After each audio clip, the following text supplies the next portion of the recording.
Attentat qui a eu lieu peu de temps après l'arrivée du secrétaire d'État américain Antony Blinken à Tel Aviv.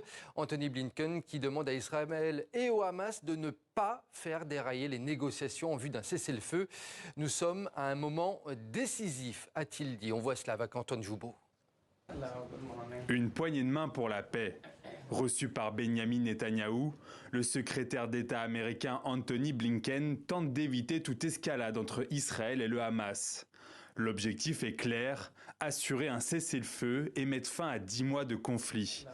Un peu plus tôt, lors d'une conférence de presse, l'émissaire américain pèse ses mots.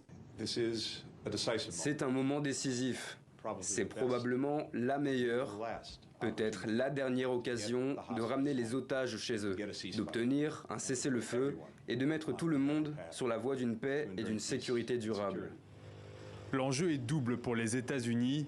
L'arrêt des combats éviterait une attaque de l'Iran et de ses alliés contre Israël. Le risque d'embrasement est élevé depuis l'assassinat par Tel Aviv du chef du Hamas Ismaël Haniyeh à Téhéran le 31 juillet et du chef militaire du Hezbollah libanais Fouad Choker la veille à Beyrouth.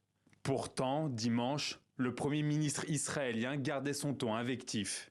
Le Hamas jusqu'à présent s'obstine dans son refus et n'a même pas envoyé de représentants aux négociations de Doha.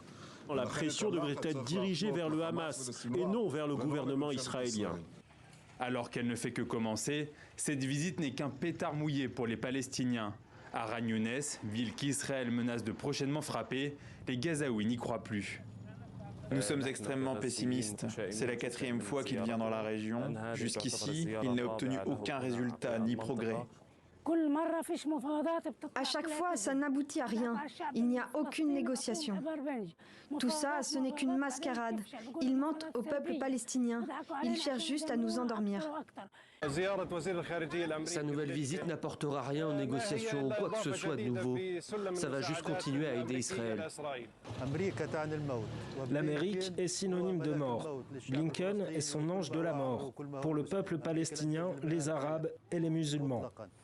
Antony Blinken se rendra ce mardi au Caire en Égypte. Les médiateurs doivent y reprendre cette semaine leurs discussions.